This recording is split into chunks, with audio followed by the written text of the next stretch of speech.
Hello student, তোমাদের আজকে আমি নীলের ব্যতিরেকি পদ্ধতি পড়াবো। তোমাদের আগের দিনই যখন আমি নীলের পরীক্ষণমূলক পদ্ধতি শুরু করেছিলাম, তোমাদের প্রথম দিন পড়িয়েছিলাম অন্বয় পদ্ধতি।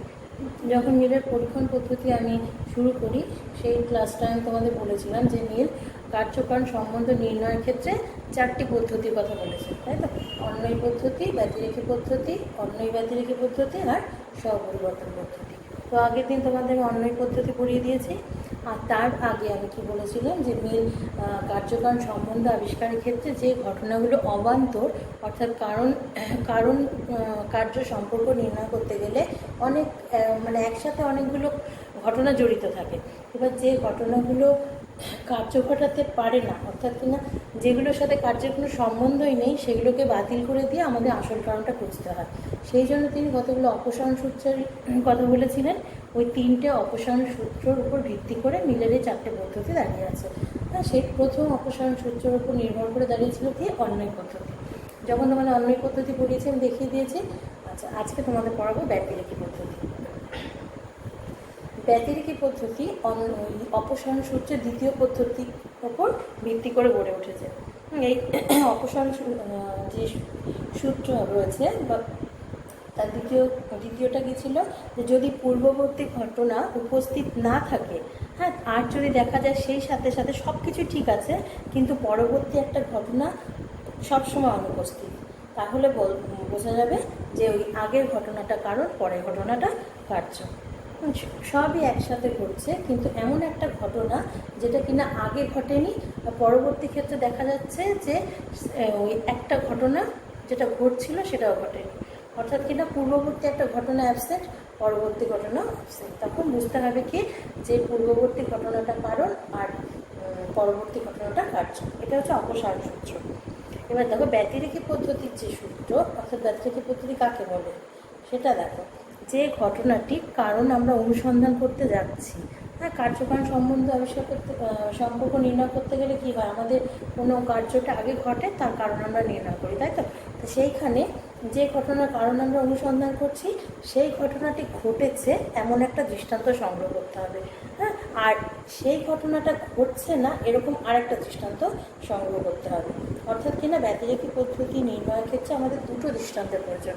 একটা এমন একটা ক্ষেত্র জোগাড় করতে হবে যেখানে পূর্ববর্তী ঘটনাটা ঘটেছে, আর আরেকটা ঘটনা জোগাড় করতে হবে যেখানে পূর্ববর্তী ঘটনা ঘটেনি। এবার যখন দেখা যাবে যে ওই পূর্ববর্তী ঘটনাটা ঘটেছে তারপরে একটা অনুগামী ঘটনা ঘটেছে, এবং যেখানে পূর্ববর্তী ঘটনাটা ঘটেনি এবং অনুবর্তী ঘটনাটা ঘটেনি, সেই ক্ষেত্রে মনে করতে হবে যে ওই আগের ঘটনাটা পরের ঘটনার কারণ। তাহলে এক্ষেত্রে ব্যতিরেকি পদ্ধতিতে কটা দৃষ্টান্ত আমাদের জোগাড় করতে হবে? দুটো।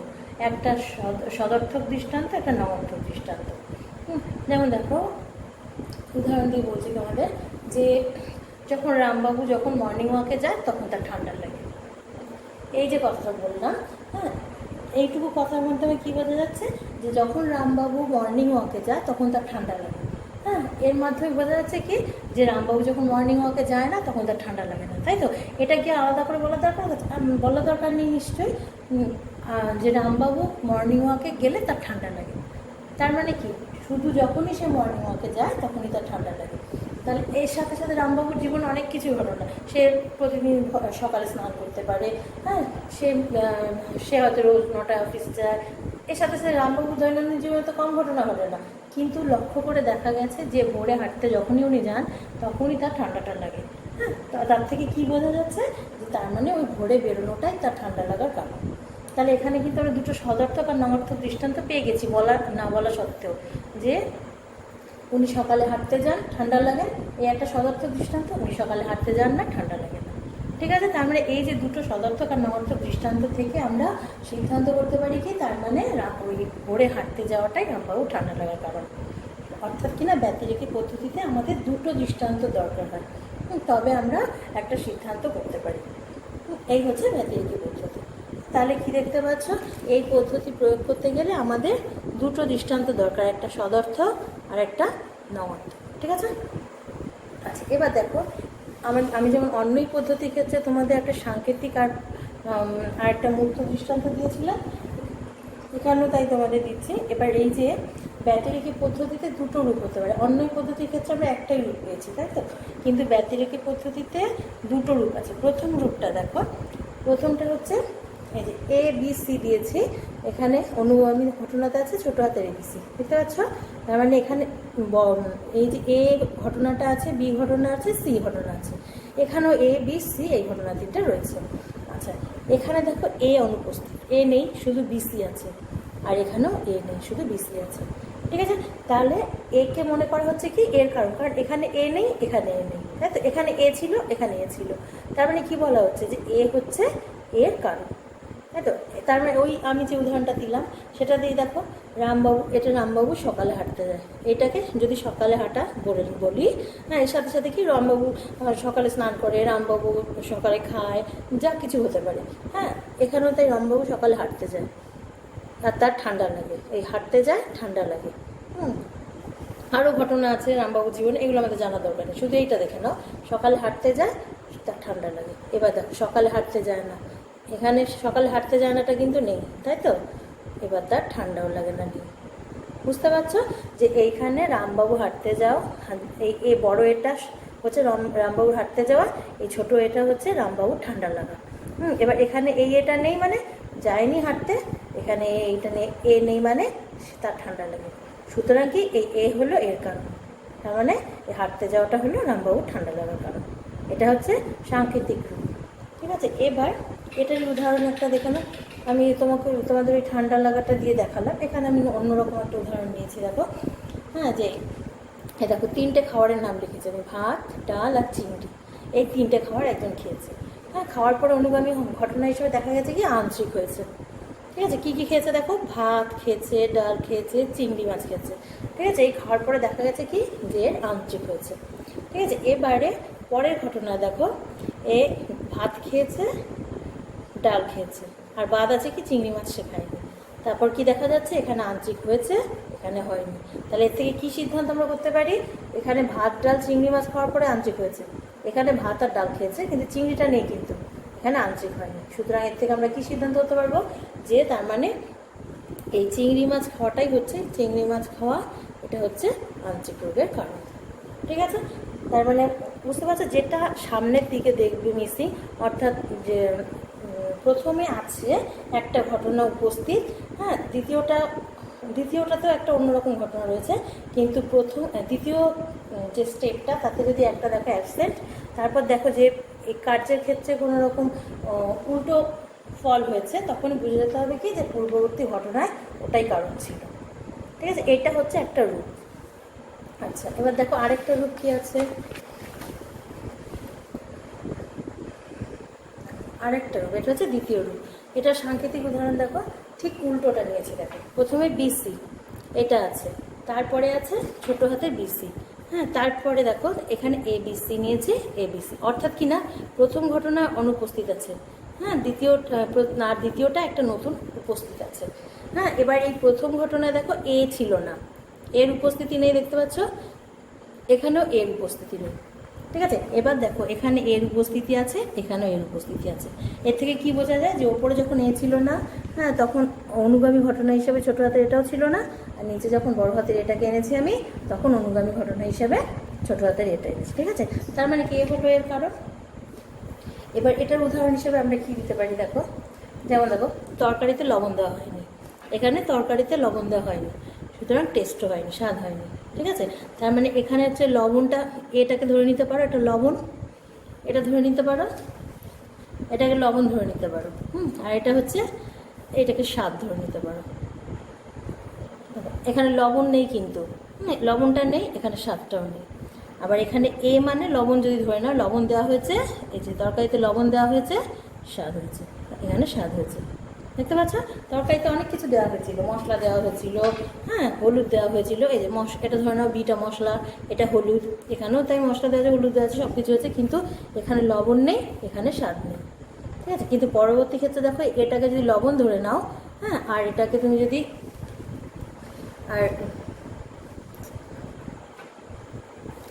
দেখো এই যে এটাকে যদি তুমি লবণ ধরে নাও আর এটাকে যদি স্বাদ ধরে নাও, হ্যাঁ, তাহলে কি হবে, এই যে এটাকে, তাহলে আমার এই যে লবণ দেওয়া হয়েছে, এই যে তরকারিতে স্বাদ হচ্ছে। তার মানে এটা লবণ, এটা স্বাদ। দেখেছো, প্রথমে এই লবণের কথা আমি বলিনি, এখানে স্বাদও নেই। এখানে লবণের কথা বললাম, এখানে স্বাদ। ঠিক আছে, এবার দেখো মূর্ত দৃষ্টান্ত হিসাবে ওই কথাটাই তো বলে দিলাম আমি। এই যে তরকারিতে লবণ দেওয়া হয়নি, স্বাদ হয়নি, তরকারিতে লবণ দেওয়া হয়েছে, স্বাদ হয়েছে। ঠিক আছে, সুতরাং লবণ তরকারিতে স্বাদের কারণ। তাহলে এই দুটো রূপ দেখতে পাচ্ছ ব্যতিরেকের ক্ষেত্রে। আচ্ছা, এবার ব্যতিরেকের ক্ষেত্রে তোমাদের অন্যই পদ্ধতির ক্ষেত্রে যেমন সুবিধা অসুবিধা বলেছিলাম, ব্যতিরেকের পদ্ধতির ক্ষেত্রেও তাই আছে। ব্যতিরেকী পদ্ধতির সুবিধা হচ্ছে, দেখো এই পদ্ধতি হচ্ছে প্রধান যেটা সুবিধা সেটা হচ্ছে এটা পরীক্ষণমূলক। হ্যাঁ, পরীক্ষণমূলক মানে কি, যে এই যে তরকারিটা রান্না হলো তাতে লবণ ছাড়া একবার রান্না হয়েছে, সেটা খেয়ে দেখা গেছে কি বাজে খেতে বা একদম স্বাদহীন, তারপর আবার লবণ দেওয়া হলো, তখন দেখা গেল কি যে এবার খুব সুন্দর হয়েছে তরকারিটা। এটা একটা পরীক্ষামূলক নয়, যে একটু আগে দেখা গেছে লবণ ছাড়া তরকারিটা বাজে হয়েছে, তারপর লবণ দেওয়ার পরে খুব ভালো হয়ে গেল তরকারিটা। সুতরাং এটা একটা মোটামুটি পরীক্ষামূলক পদ্ধতি। সুতরাং এই সিদ্ধান্ত কিন্তু সুনিশ্চিত হওয়ার সম্ভাবনা অনেক বেশি, মানে অন্য পদ্ধতির থেকে তো বেশি। আর সব থেকে বড় ব্যাপার যেটা, অন্য পদ্ধতির ক্ষেত্রে আমাদের অনেকগুলো দৃষ্টান্ত সংগ্রহ করতে হয়। যত দৃষ্টান্ত সংগ্রহ করবো আমরা তত বেশি সিদ্ধান্তে সম্ভব হতে পারে, তাই তো? কিন্তু ব্যতিরেকী পদ্ধতির ক্ষেত্রে কিন্তু আমাদের মোটে দুটো দৃষ্টান্তের প্রয়োজন, একটা সদর্থক দৃষ্টান্ত, একটা নঅর্থক দৃষ্টান্ত। এর বেশি আমাদের দৃষ্টান্তের প্রয়োজন হয় না। তাহলে এই দুটো মাত্র দৃষ্টান্ত জোগাড় করতে পারলেই আমরা সঠিক সিদ্ধান্ত গ্রহণ করতে পারি। এবার এই যে সঠিক সিদ্ধান্ত প্রয়োগ করতে পারলে এই যে পদ্ধতির সাহায্যে আমরা কার্যকারণ সম্পর্ক প্রমাণ করতে পারি, এই জন্য এই পদ্ধতির নাম হচ্ছে প্রমাণ পদ্ধতি। আর যেহেতু প্রমাণ পদ্ধতি, আরোহমূলক পদ্ধতিতে তো প্রমাণ করা খুবই মানে সব ক্ষেত্রেই প্রমাণ অসম্ভব ব্যাপার, তাই না? তবে মোটামুটি এই ব্যতিরেকী পদ্ধতির ক্ষেত্রে আমরা অনেকটা এগিয়ে যেতে পারি প্রমাণের দিকে, মানে অনেকটাই নিশ্চিত হয়ে আমরা সিদ্ধান্ত করতে পারি। সেই কারণে ব্যতিরেকী পদ্ধতিকে সর্বশ্রেষ্ঠ পদ্ধতি বলা হয় বা প্রমাণ পদ্ধতিও বলা হয়। এই হচ্ছে ব্যতিরেকী পদ্ধতির সুবিধা।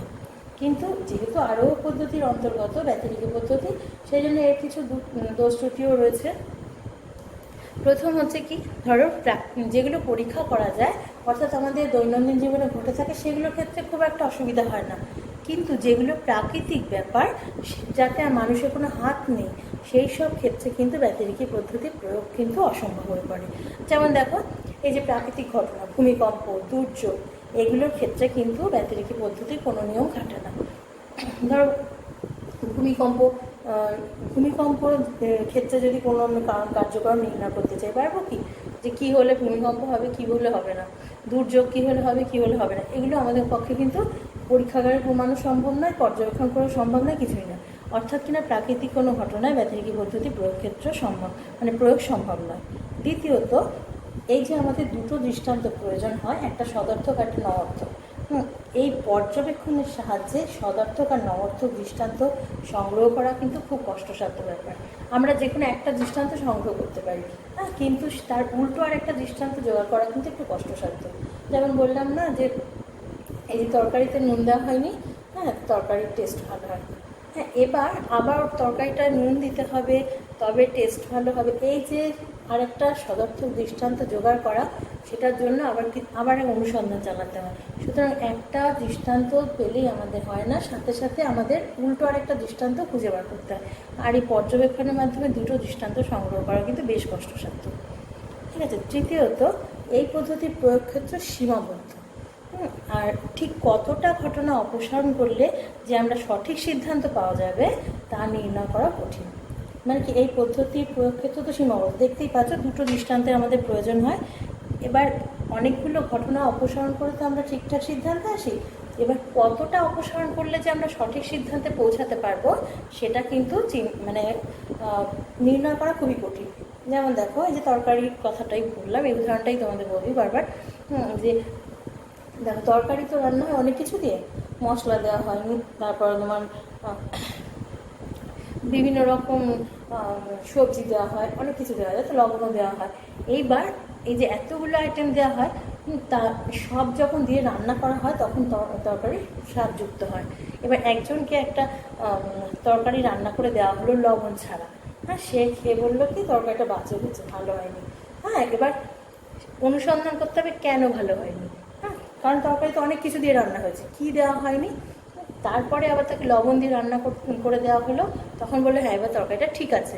এবার এই যে এতগুলো কিছু দিয়ে দিয়ে তরকারিটা রান্না করা হলো, হ্যাঁ, এবার আসল কারণ কোনটা সেইগুলোকে মানে যেগুলো আসল কারণ নয় সেগুলোকে বাতিল করে ওই যে হ্যাঁ লবণটাই হচ্ছে তরকারির স্বাদের কারণ, ওটা বের করাটা কিন্তু বেশ মুশকিলের ব্যাপার।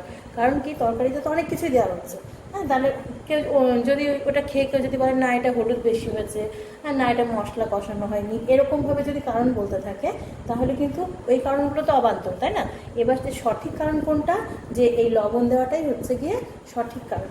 সুতরাং কি কতগুলো বিষয় আমাদের অপসারণ করতে হয়, হ্যাঁ, এবং সঠিক বিষয়গুলোকে অপসারণ করে যেটা সত্যি আমাদের মানে কার্যের কারণ সেটাকে নির্ণয় করা বা সেটাকে ওই অবান্তর ঘটনা থেকে বের করে নিয়ে আসাটা কিন্তু মানে এটা একটা কঠিন বিষয়, ঠিক আছে? যদি ঠিক করে নিয়ে আসা হয় তাহলে ব্যতিরেকি পদ্ধতির সিদ্ধান্ত সঠিক হয়, কিন্তু ওই যে বের করে নিয়ে আসতে হবে সঠিক কারণটা, এটাই কিন্তু যথেষ্ট কঠিন। পরেরটা দেখো, ব্যতিরেকি পদ্ধতি অনেক সময় আমাদের সুনিশ্চিতভাবে প্রমাণ করতে পারে না। যেমন দেখো একটা উদাহরণ তোমাদের দিই, যে পরীক্ষাগারে তো অনেক সময় ব্যতিরেকি পদ্ধতি প্রয়োগ করা হয়। এবার আমরা জানি কি যে ব্যতিরেকি পদ্ধতির মাধ্যমে যখন এটাকে পরীক্ষাগারে প্রমাণ করা হয়েছে, সুতরাং এটা ঠিকই আছে। হ্যাঁ, এই একটা উদাহরণ দিয়ে তোমাদের বলছি। দেখো, ব্যতিরেকি পদ্ধতি পরীক্ষা করেও যে সবসময় সুনিশ্চিত সিদ্ধান্তে আসা যায় এমন কিন্তু সবসময় গ্যারান্টি দিয়ে বলা যায় না। যেমন দেখো, একটা বায়ুপূর্ণ পাত্র নিলাম আমরা, হ্যাঁ, বায়ুপূর্ণ পাত্রের মধ্যে যদি একটা কয়েন ফেলে দিই তাহলে কি আর শব্দ শোনা যায়? এবার একটা বায়ুশূন্য পাত্রে যদি আমরা ওই কয়েনটাই ফেলি তাহলে কিন্তু শব্দ শোনা যায় না। এবার এর থেকে আমরা কি সিদ্ধান্ত করি, যে বায়ু হচ্ছে শব্দের কারণ, যে ওই পাত্রটার মধ্যে বায়ু ছিল, তাতে কয়েনটা ফেলেছিলাম, আওয়াজ হয়েছে। দ্বিতীয় পাত্রের মধ্যে বায়ু ছিল না, কয়েনটা ফেলেছিলাম, আওয়াজ হয়নি। তার মানে কি বায়ু হচ্ছে শব্দের কারণ। এটা যদি বলি এটা তো একদম ভুল সিদ্ধান্ত। এটা আসল সিদ্ধান্ত কি, স্থিতিস্থাপকতা। তোমরা ফিজিক্যাল সায়েন্সে পড়েছো কি না, যে স্থিতিস্থাপকতা শব্দের কারণ। স্থিতিস্থাপকতাকে এলাস্টিসিটি, তাই তো? বায়ু এই স্থিতিস্থাপকতার মাধ্যম, অর্থাৎ বায়ুকে আমরা কারণ বলে মনে করলেই হবে না, বায়ুর মধ্যে যে স্থিতিস্থাপকতা ধর্মটা রয়েছে সেই ধর্মটাই কিন্তু আমাদের মানে এই যে শব্দটা শোনা যাচ্ছে তার কারণ।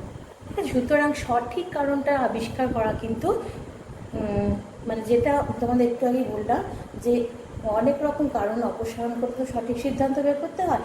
যখন তখন যে কোনো কারণকে যদি সিদ্ধান্তে এনে ফেলা হয় তাহলে কিন্তু ব্যতিরেকি পদ্ধতির প্রয়োগ ক্ষেত্র সংকীর্ণ হয়ে পড়ে এবং ভুল হয়ে যায়।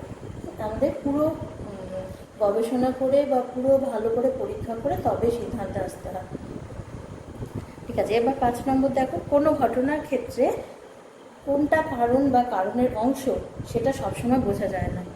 হয়তো এমন কারণের অংশ মানে কিছুটা মানে কার্য ঘটার জন্য কিছুটা ও দায়ী, কিন্তু পুরোটা নয়। হ্যাঁ, এটাকে বলা হয় কারণের অংশ।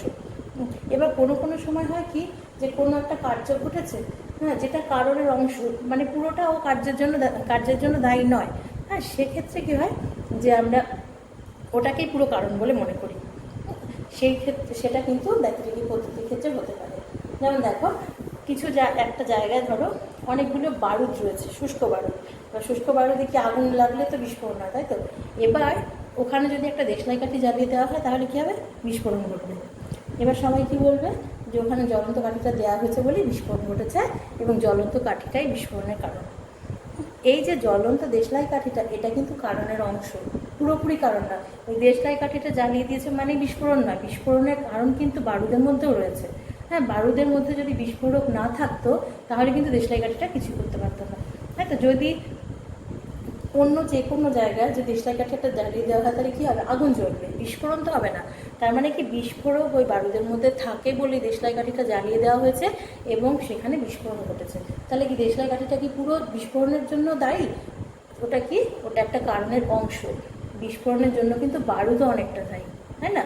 তার মানে কখনো কখনো কারণের অংশকে আমরা পুরোপুরি কারণ বলে ধরে নিই। সাধারণ মানুষ তো বিশেষ করে বলবে যে ওই যে দেশলাই কাঠিটা জ্বালানো হয়েছে বলেই ওখানে বিস্ফোরণ ঘটেছে।